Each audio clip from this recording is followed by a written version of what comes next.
पिछले भाग में आपने पढ़ा, रुद्राक्ष पहले से गाड़ी में बैठा हुआ था। उसने ब्लैक गॉगल्स अपनी आंखों पर चढ़ाए रखे थे और एक पैर के ऊपर दूसरा पैर चढ़ाए लैपटॉप पर काम कर रहा था। तभी गार्ड ने रुद्राक्ष की साइड की दूसरी तरफ का दरवाजा खोला और साइड में खड़ा हो गया। रश्मि अब भी वैसे ही बाहर खड़ी थी। उसकी आंखों के सामने अब भी उसके माँ बाबा का चेहरा घूम रहा था। वो इस वक्त अपने माँ बाबा के पास जाना चाहती थी ताकि वो उन्हें एक आखिरी बार देख सके और उनकी विधिवत अंतिम विदाई कर सके। लेकिन जब गार्ड ने रश्मि को कार के अंदर बैठता नहीं देखा तो फिर से बोला, क्वीन आप अंदर बैठ जाए। गार्ड के कहते ही रश्मि ने भरी आंखों से पहले गार्ड को देखा, फिर सामने गाड़ी की ओर जिसमें रुद्राक्ष ने उसकी तरफ एक बार भी नहीं देखा था। रश्मि आगे बढ़ी और धीरे से रुद्राक्ष के बगल में जाकर बैठ गई। रश्मि के बैठते ही गार्ड ने कार का दरवाजा लॉक किया और फिर रुद्राक्ष की गाड़ी आगे बढ़ गई। अब आगे रुद्राक्ष की गाड़ी जैसे जैसे आगे बढ़ती जा रही थी, रश्मि की आंखें भी उतनी ही तेजी से भीगती जा रही थी। रुद्राक्ष के हाथ तेजी से लैपटॉप पर चल रहे थे जब उसकी नज़र अपने बगल में बैठी रश्मि के हाथों पर पड़ी, जिस पर रश्मि के रोने की वजह से उसके आंसू उसकी आंखों से होते हुए उसके हाथों पर गिर रहे थे। ये देख रुद्राक्ष के हाथों की मुट्ठी कस गई। उसने लैपटॉप जोर से बंद किया और फिर जोर से चिल्लाया, गाड़ी क्या बैलगाड़ी की तरह चला रहे हो? जल्दी करो, हमें जल्दी से मुंबई पहुंचना है। लेकिन उससे पहले मैं आखिरी बार भगवान शिव के मंदिर में जाना चाहता हूं। तो गाड़ी जल्दी से भगवान शिव के मंदिर की तरफ ले लो, रुद्राक्ष ने कहा और पीछे सिर टिकाकर अपनी आंखें बंद कर ली। फिर मन ही मन बोला, हमारा वास्ता इन आंसुओं से कब का टूट चुका था, लेकिन आज फिर ये दिल कुछ महसूस कर रहा है। सोचते हुए रुद्राक्ष मुस्कुरा दिया। तभी गाड़ी अचानक से रुक गई, जिससे रुद्राक्ष ने आंखें खोलकर देखा तो ड्राइवर जल्दी से बोला, किंग मंदिर आ चुका है।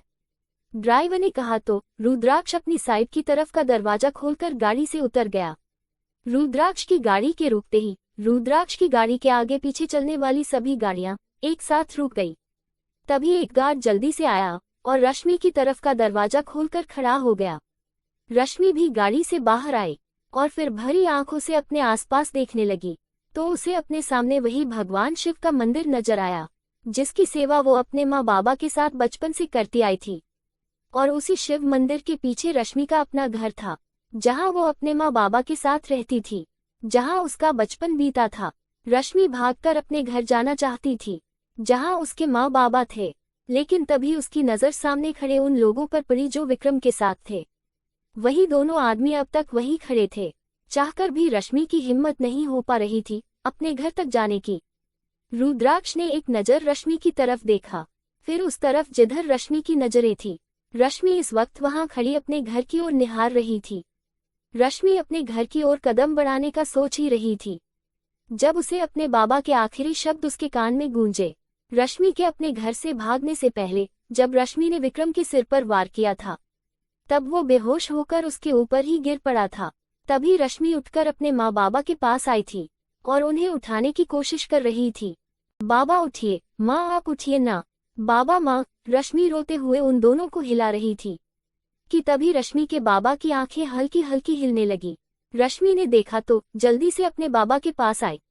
बाबा उठिए, देखिए ना माँ को क्या हो गया है, माँ अपने नेत्र नहीं खोल रही।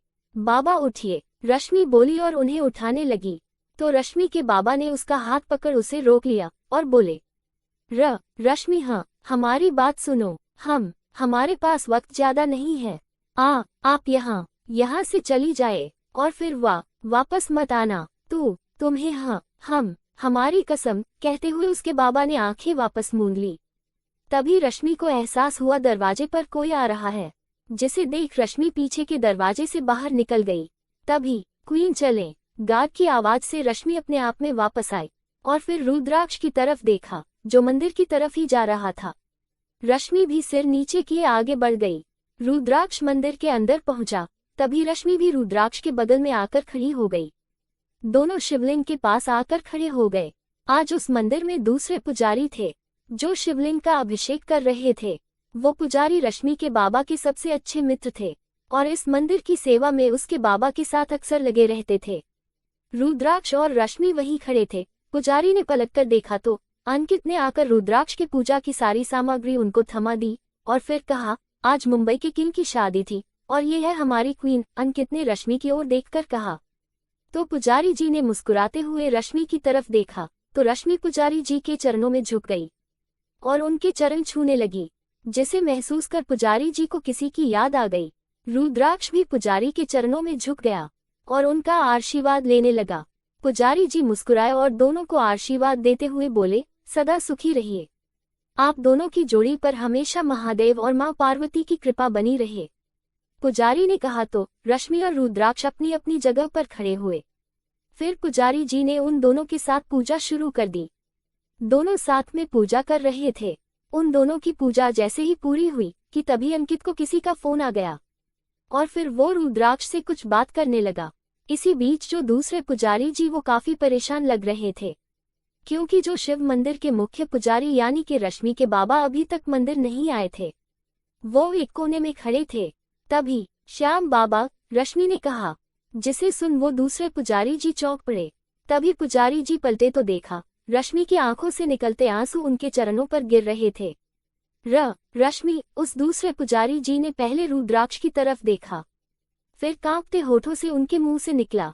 रश्मि भी रोते हुए उनके हृदय से लग गई।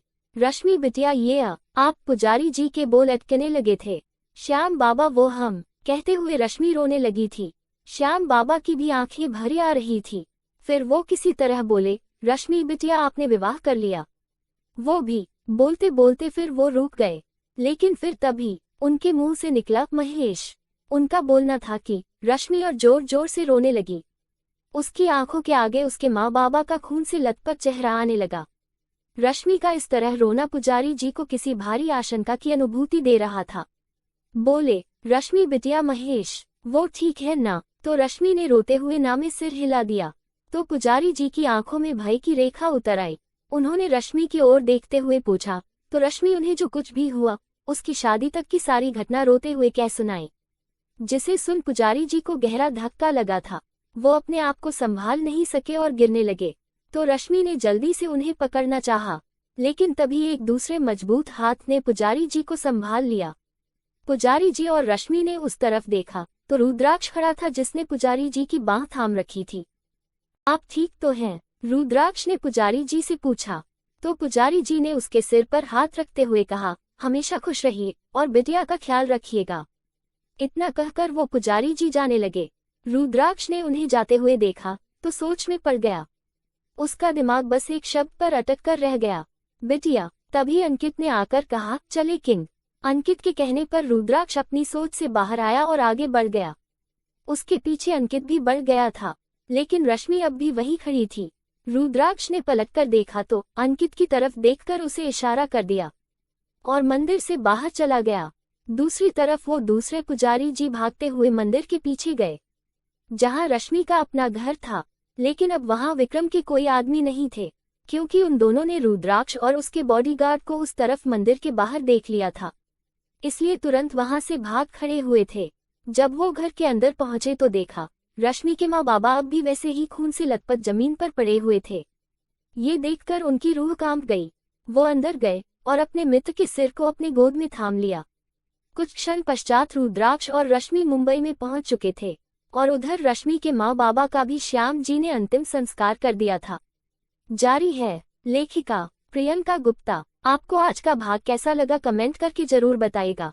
तो मिलते हैं अगले भाग में। अगर आपको मेरी लिखी कहानी पसंद आ रही है और मेरी कहानी को आगे पढ़ना और सुनना चाहते हैं तो मेरे चैनल को लाइक करें, कमेंट करें आज ही और अभी सब्सक्राइब करें और मेरे चैनल को ज़्यादा से ज़्यादा शेयर करें। Thank you for watching this video.